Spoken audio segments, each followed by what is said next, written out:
Et très logiquement, maintenant, c'est François Omril qui va venir vous parler.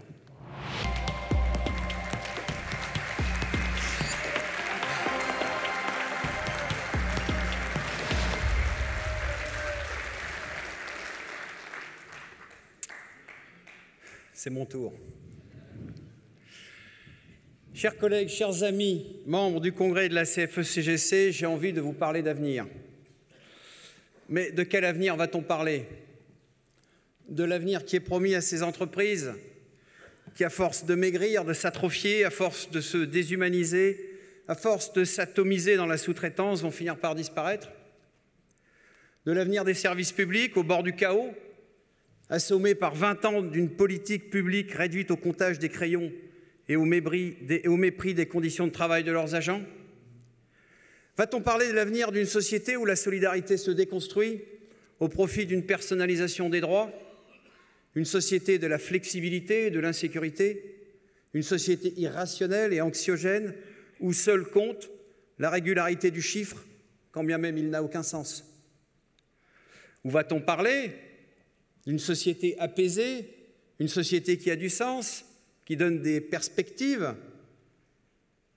Une société telle qu'un syndicat peut la penser, peut la vouloir. La société que la CFE-CGC imagine pour que demain soit meilleur qu'aujourd'hui. Autrement dit, comment remettre la main sur le cours de nos vies? Comment poser une alternative au développement sans contrôle d'une mondialisation qui dévore les acteurs économiques de la croissance en effaçant petit à petit l'image du progrès posée devant nous comme une image lointaine à l'œil d'un enfant? En plus de 2 décennies, la gestion par les coûts a masqué le déficit de vision stratégique des directions jusqu'à par endroits l'a remplacé complètement. Pareillement, les décideurs politiques dans le secteur public, aveuglés par leur volonté de singer le pire du privé, en ont fait la seule vigie des politiques publiques dont on mesure aujourd'hui les conséquences catastrophiques. Suicides dans la police, dans les hôpitaux, dans l'enseignement. Services publics au bord du gouffre, les arrêts de maladie explosent et la machine s'arrête. Maximiser la valeur, maître mot de l'économie moderne, entraînant tour à tour dépeçage d'entreprises performantes, transfert de l'investissement en recherche et développement vers la valorisation financière, abandon de la croissance interne au profit de la croissance externe, écrasement de la chaîne de sous-traitance aux graves conséquences sociales, mais aussi un bouleversement précipité des modes d'organisation des entreprises et des administrations. Ainsi se développe la pratique brutale et vulgaire de la recherche du profit à court terme, la plus largement suivie par les grandes firmes internationales. C'est l'échec pour une économie saine, autorégulée, bénéfique au plus grand nombre et respectueuse de l'environnement. La valeur de l'attachement et de l'expérience a disparu au profit d'un contrôle accru et déresponsabilisant du respect des consignes et des indicateurs. C'est la société PowerPoint, la société du reporting permanent, constant, qui envahit tout l'espace de travail, toujours plus éloigné de l'objet immédiat du travail de chacun et de son résultat. La société dans laquelle on n'arrive plus à faire correctement son travail pour consacrer son temps à se justifier et à rendre compte. Et pourtant, la qualité de vie au travail est une des principales ressources qui permettra d'accroître l'attractivité et la compétitivité de nos entreprises. Ici, on parle de bien-être au travail, quand il faudrait être bien dans son travail. Là, on parle de gérer son stress, quand il faut s'atteler à en supprimer les causes. Mes amis, un grand vent de résignation et d'inquiétude souffle sur notre époque. Et plus que jamais, le moment est venu de réagir, de relever la tête et de contribuer à construire une société plus juste, plus humaine, plus respectueuse et plus durable. L'engagement syndical est le moyen d'agir dans l'entreprise, dans l'administration, pour s'associer à ce projet. C'est un acte citoyen qui éclaire le parcours de toute une vie. Tous ici, nous sommes là pour en témoigner. Nous ne sommes pas là par hasard. Nous sommes là pour que quelque chose change. Parce que nous ne croyons pas à l'absence d'alternative, parce qu'on a toujours le choix, que c'est une question de moyens et de volonté. Nous sommes là pour dire des choses simples, des choses si simples, mais si oubliées, qu'il devient presque révolutionnaire de les rappeler. Au premier rang de ces évidences oubliées, il y a celle-ci. À tout effort, il faut une promesse. La promesse d'un revenu décent à ceux qui travaillent. La promesse d'une vie meilleure à ceux qui montent dans l'ascenseur social. Vous savez, ce drôle d'attelage qui ne monte que si on actionne soi-même la poulie. La même force déployée au service du collectif, avancer soi-même et faire avancer les autres dans le même mouvement. La promesse d'être indemnisé quand on est privé d'emploi à proportion de ce qu'on aura cotisé pour s'assurer contre les conséquences du chômage. La promesse d'une retraite garantie par les contributions versées aux générations précédentes dans un mouvement de solidarité qui défie les crises économiques comme aucun autre système ne peut le faire. La promesse d'une juste répartition de la valeur créée à tous ceux qui en ont été les artisans. La promesse d'une vie personnelle équilibrée quand la journée de travail est terminée. Depuis plus de 20 ans, les gouvernements ont failli. Ils devaient nous protéger. Ils s'y étaient engagés. Ils nous ont abandonnés au milieu d'un capitalisme devenu fou. Sans volonté de réagir et de protéger la classe moyenne, ils ont choisi pour faire face à cette crise économique qui n'en finit pas, le nivellement par le bas. Et moi je dis que le mépris de l'excellence est une des formes les plus odieuses de gouvernement, car c'est au contraire la culture de l'excellence qui abolit les frontières de classe. Ainsi, la réforme du droit du travail par ordonnance, qui affaiblit les droits des représentants du personnel, fusionne leurs mandats, rendant inaudibles leurs interventions. Objectif atteint.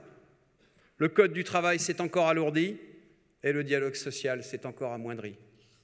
Ainsi, la réforme de l'assurance chômage, qui spolie de leurs droits ceux qui auront le plus contribué à financer la solidarité du régime, permettant de verser des allocations à ceux qui sont le plus éloignés de l'emploi. Ainsi, une réforme des retraites, inutile et dangereuse, une réforme, une de plus, déclenchée au nom de la simplification et de l'équité, et dont la seule garantie à ce jour est que l'encadrement en sortira fragilisé. Toujours convoqué à financer la solidarité nationale, la classe moyenne, l'encadrement, en est de plus en plus exclu au nom d'un principe d'équité à géométrie variable. Et pourtant, toutes les personnes qui s'impliquent, osent, animent, relaient, adaptent, imaginent, inventent, expérimentent, encadrent et recadrent, développent, rapportent, reportent, doivent continuer à être fiers de le faire et susciter l'envie pour cette fonction à de nouvelles personnes. Il importe en effet de redonner envie de s'engager, au-delà de soi, pour une équipe, pour un projet qui redéfinit un sens et une utilité collective dans l'exercice de sa profession. Ces personnels ne sont ni riches ni nantis. Ils sont des personnes responsables et doivent être reconnus comme tels. Nous voulons être respectés. Et pour cela, nous devons être forts. Nous devons continuer, confirmer, amplifier notre effort pour développer la CFE-CGC, seul moyen de faire avancer notre vision exigeante de l'avenir. C'est par le développement de ces sections syndicales que la CFE-CGC continuera son implantation dans une société en proie au doute sur son avenir. C'est par cette action du quotidien, sur le terrain, auprès de nos collègues de travail, que la CFE-CGC ouvre les espaces où chaque individu peut penser son avenir, son parcours professionnel, la qualité et l'intérêt de son travail. La Confédération existe par ses sections syndicales. La Confédération existe pour ces sections syndicales. Le programme de travail de l'équipe que le Congrès va désigner pour constituer l'exécutif confédéral et animer la Confédération pendant 3 ans est tout entier tourné vers cet objectif. Développer la CFE-CGC, développer son implantation et son influence, défendre ses valeurs et sa vision pour une société humaine, solidaire, équitable. À la baisse des moyens alloués dans les entreprises pour exercer un mandat de représentation syndicale, la Confédération doit pouvoir répondre en augmentant son offre pour supporter le travail de nos militants. Cela passera par l'adaptation de nos formations aux thématiques nouvelles, le renforcement de notre capacité à faire face aux demandes, à être plus près du militant, de sa ville, de ses préoccupations et de ses besoins. Nous voulons développer les réseaux sociaux, augmenter l'impact de la CFE-CGC dans la sphère de la connaissance qui ne cesse de grandir sur Internet.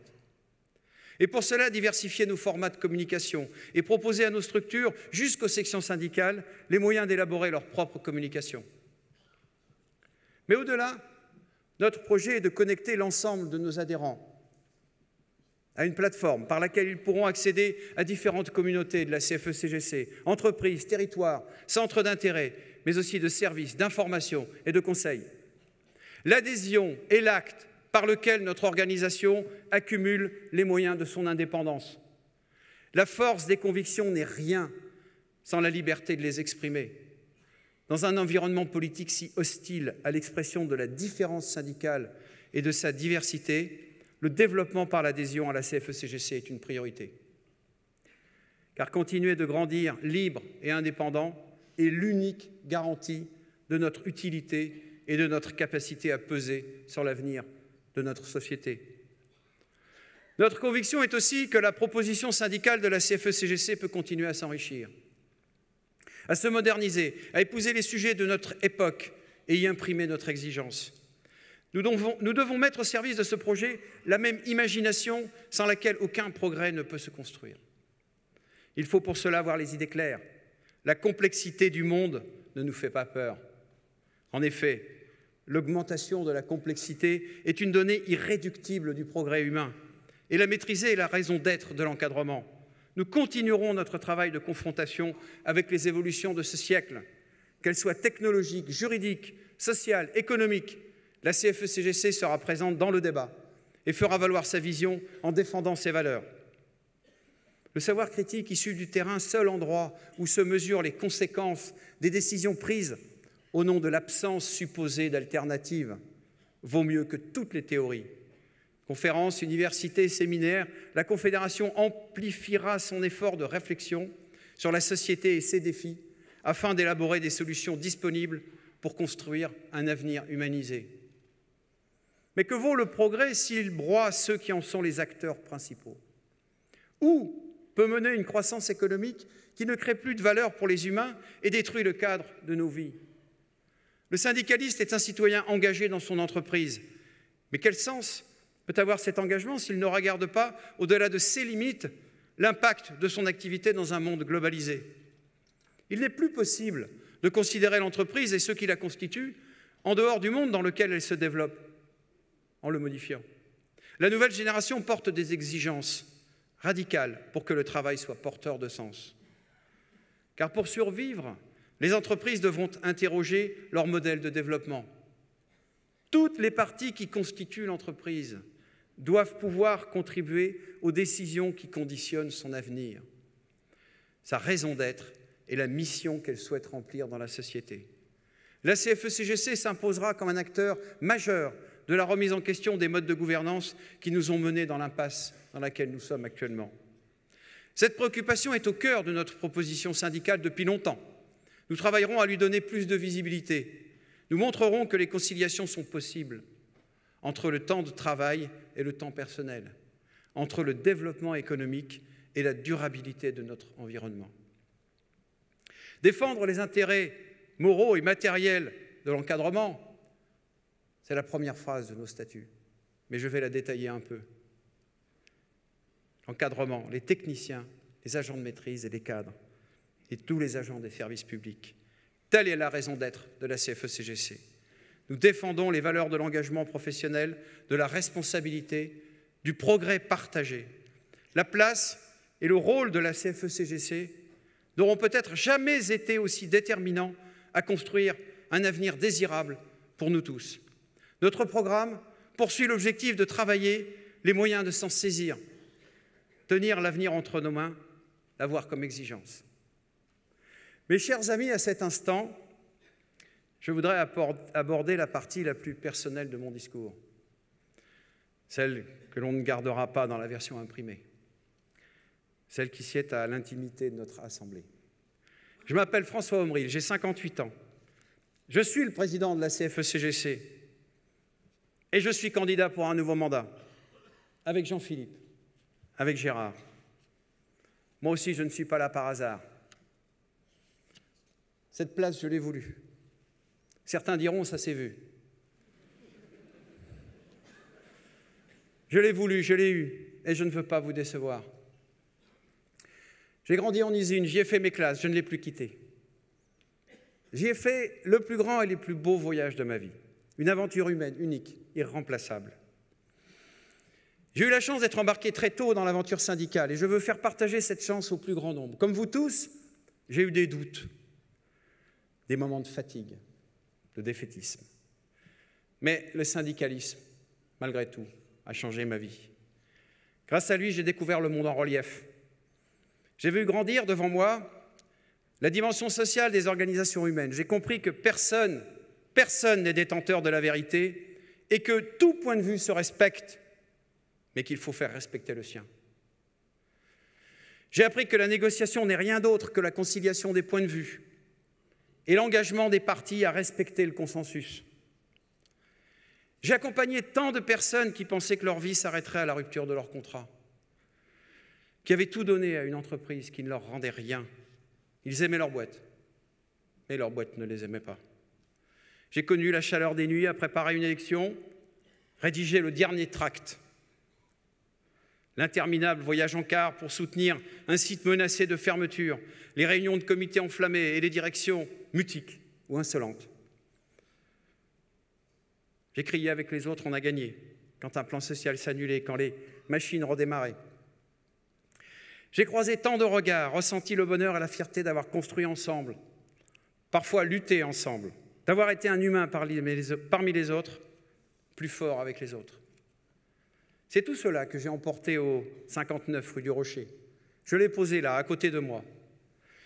Et quand je doute, quand la fatigue me prend, je le regarde, je le secoue un peu, et c'est un cri de liberté qui s'en échappe. Mais je vais finir. J'ai fait un rêve.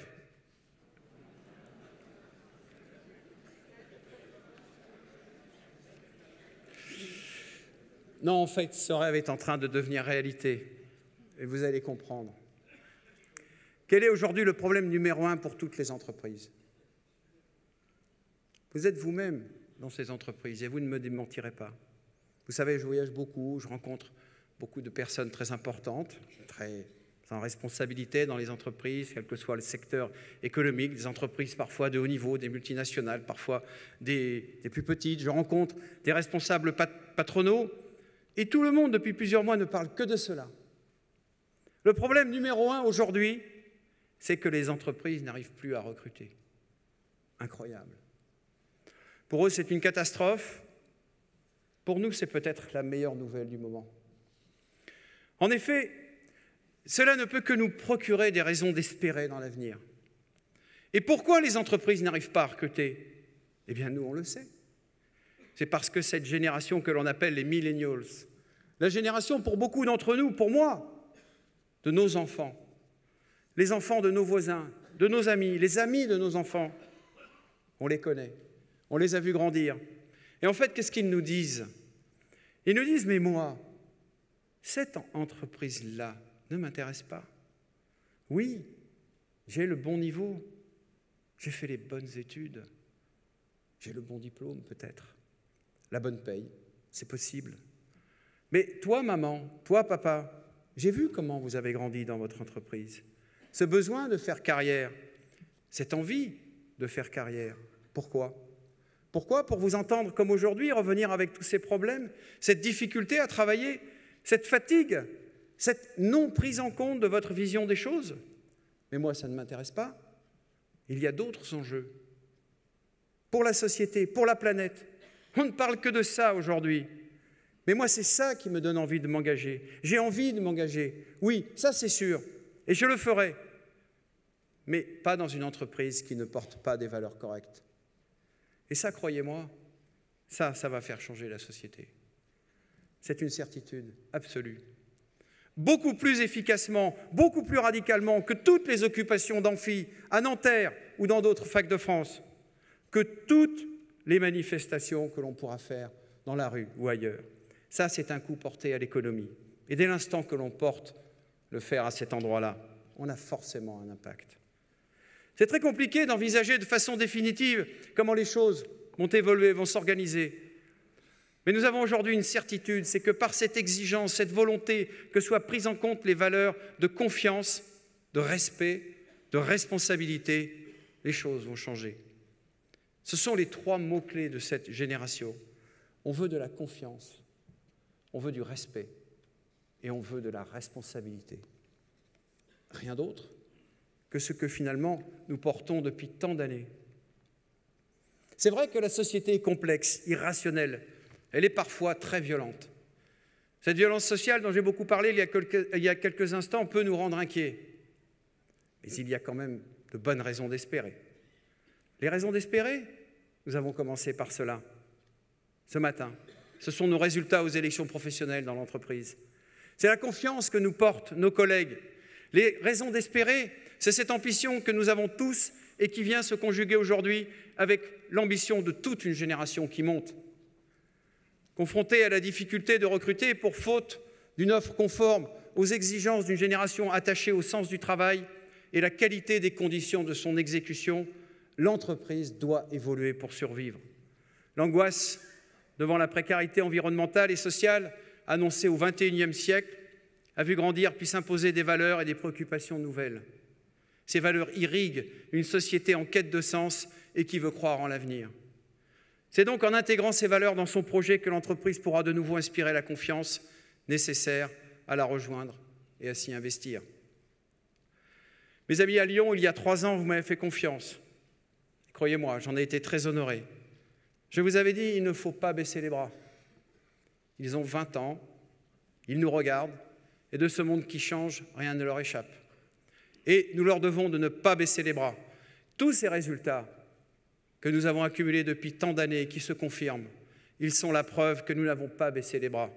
Et dans ces bras que nous tenons bien haut devant nous, nous pouvons dire que nous tenons l'avenir entre nos mains. Je vous remercie.